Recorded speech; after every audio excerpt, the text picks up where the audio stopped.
लोकसभा चुनाव बेहद नजदीक हैं, यानी लोकसभा चुनाव अब सर पर है। तमाम जो राजनीतिक पार्टियां हैं लगातार अपने तमाम समीकरण आजमाने में लगी हैं। तमाम गठजोड़, तमाम प्रयास लगाए जा रहे हैं। तमाम प्रत्याशियों को लेकर ताने बाने तैयार किए जा रहे हैं ताकि जो 2024 का लोकसभा चुनाव है उसमें जीत दर्ज की जा सके। इस वक्त मेरे साथ मौजूद है आरएलडी नेता मनीषा अहलावत, जो अभी तक मुजफ्फरनगर लोकसभा सीट से संभावित प्रत्याशी मानी जा रही हैं।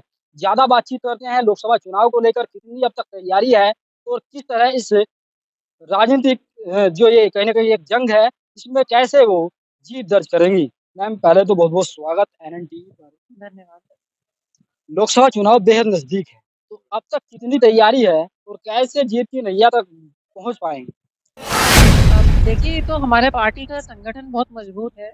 इसी संगठन ने और बहुत बड़ा तबका ऐसा है जो वो हार भी कोई बहुत बड़ी हार नहीं थी। कुछ हज़ार से अगर लोकसभा सीट हारी जाए, तो कुछ ये भी कहा जाता है कि हरवाया गया था सरकार की तरफ से।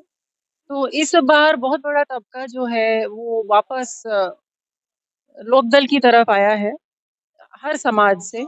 आपने भी देखा यहाँ पे विधायक जी के जो मीटिंग हुई है अ, जो उन्होंने कार्य संपूर्ण किए हैं, उनका उद्घाटन किया। इसमें देखिए हर समाज के लोग थे। तो हर समाज में एक विरोध है, रोष है कि जो वादे किए गए भाजपा सरकार में, कितना कोई मौके देगा। 14 में मौका दिया, 19 में मौका दिया। अभी भी ये लोग कभी 22 का टारगेट बनाते हैं 19 में, अब 24 आ गया तो इन्होंने 26 का टारगेट बना दिया है। तो ये इनकी एक दौड़ सी इन्होंने लोगों को उसमें फँसा दिया है, लोग समझ रहे हैं, वापस आ रहे हैं। इंडिया अलायंस की बात करें, अभी तक पश्चिम बंगाल से जिस तरह की खबरें आ रही हैं, पंजाब से जिस तरह की खबरें आ रही हैं, कहीं न कहीं जो गठबंधन था, इंडिया अलायंस था, वो जुड़ने से पहले टूटता जा रहा है। तो ऐसे में क्या लगता है बीजेपी के सामने इस तरह से जो तमाम जो दिक्कतें सामने आ रही हैं, क्या कहीं न कहीं ये इंडिया अलायंस को हानि नहीं होगी? देखिए इंडिया अलायंस हम उत्तर प्रदेश में खड़े हैं, यहाँ ज़्यादा ज़रूरी है और यहाँ गठबंधन मजबूत है। सपा और हमारी पार्टी में पहले ही अलायंस हो गई मंजूरी टिकट पर। आज कांग्रेस के साथ भी मंजूरी हो गई 11 सीटों पर। तो ऐसा नहीं है, उत्तर प्रदेश में इनकी जब हार होगी, तो केंद्र में भी हार हो जाएगी। जो आप बंगाल की इनकी बात कर रहे हैं, वो तो वहाँ भाजपा वैसे ही नहीं है। वेस्टर्न बंगाल पश्चिम बंगाल कहीं न कहीं तीसरे नंबर का एक ऐसा राज्य है जहाँ पर लोकसभा सीटें हैं। तो ऐसे में अगर इंडिया अलायंस बिखर जाता है, तो क्या नहीं लगता है आपको अलायंस को नुकसान? अलायंस तो चुनाव के बाद भी बन जाएगा। अभी तो भाजपा को हराना है। तो बंगाल में अगर वो खुद हरा सकती हैं ममता जी, तो हराएँगी वो। आम आदमी पार्टी कहीं न कहीं कंधे से कंधा मिलाकर चल रही थी। कुछ दिनों पहले जो खबरें थी वो सामने आ रही हैं कि हम अकेले ही तमाम जो सीटें हैं पंजाब में, वो जीत लेंगे। हाँ, तो जीत लेंगे, बहुत अच्छा है, बाद में आ जाएँगे अलायंस में। मुज़फ्फरनगर की अगर बात करें, मुज़फ्फरनगर लोकसभा सीट पर बताया जा रहा है कि जो केंद्रीय मंत्री है डॉक्टर संजीव बालियान, उन्हें प्रत्याशी अब तक बीजेपी की ओर से माना जा रहा है। तो क्या लगता है कितना मजबूत प्रत्याशी अलायंस को आवश्यकता है? क्योंकि वो इससे पहले भी 2 बार सिटिंग एमपी रहे हैं और कहीं न कहीं इनकी ये तीसरी पारी है। तो ऐसे में अलायंस को किस तरह का प्रत्याशी यहाँ उतारना चाहिए? देखिए क्योंकि आपने खुद कहा उनकी ये दूसरी पारी खत्म हो रही है, अब तीसरी की ओर शुरुआत करेंगे, तो ज़ाहिर है अब वो जनता के बीच में जाएँगे तो अब वो वादे नहीं कर सकते हैं। वादे तो उन्होंने 14 में किए होंगे, अब तो उन्हें ये बताना है उन्होंने कितने वादे पूरे करे हैं। तो अगर वादों पे खरे नहीं उतरे हैं, तो जनता इस बार ये 24 के चुनाव में जवाब देगी। और गठबंधन से कैसा प्रत्याशी होगा वो हमारे जो नेतृत्व है, हमारे राष्ट्रीय अध्यक्ष हैं वो बताएँगे। जिस तरह से भव्य राम मंदिर का कहीं न कहीं जो ये प्रोग्राम था, वो हुआ उसके बाद से बीजेपी कहीं न कहीं उसे एक बड़ी उपलब्धि मान रही है और तमाम जो वोटर्स हैं, तमाम जो कार्यकर्ता हैं, उन सभी को इसके बारे में जागरूक कर रही है। कहीं न कहीं चुनाव से इसको जोड़ने का प्रयास किया जा रहा है क्या?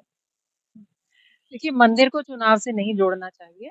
मंदिर बन गया बहुत अच्छी बात है, लेकिन मंदिर में तो दान दक्षिणा देते हैं और लोकतंत्र में वोट चुनाव में वोट देते हैं। तो जो प्रधानमंत्री का काम है, वो संसद में बैठ के हमारे लोकतंत्र की रक्षा करना है। अब संसद में से तो उन्होंने सबको निकाल के बाहर फेंक दिया। और मंदिर में न्योता दे रहे हैं।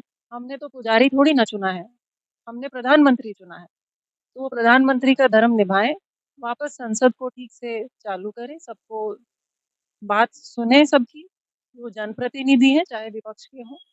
तो हम तो यही कहेंगे कि मंदिर के मद्दे मुद्दे को बिना बात तूल दिया जा रहा है। जिसकी श्रद्धा है, साधन है, वो जाए मंदिर, कोई दिक्कत नहीं। लास्ट क्वेश्चन, एसपी और कांग्रेस के बीच बताया जा रहा है कि 11 सीटों को लेकर सहमति नहीं हुई। तो क्या लगता है अब तैयारियां और बिल्कुल होंगी। तो ये देखिए मीडिया और सत्ता पक्ष जो है, तमाम अफ़वाहें फैला रहे हैं, कभी कह रहे हैं वहाँ टूट गया, यहाँ टूट गया। लेकिन हमारा गठबंधन कायम है और अपना कछुए की चाल अपना काम कर रहा है। आप बता रही हैं कि अफवाहें फैलाई जा रही हैं।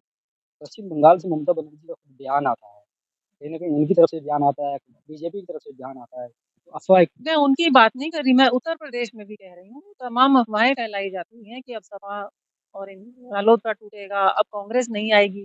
तो ये सब बेकार की बातें हैं, हमारा काम चल रहा है ज़मीन पर और हमारे नेता आपस में चर्चा कर रहे हैं अ, हर रोज़।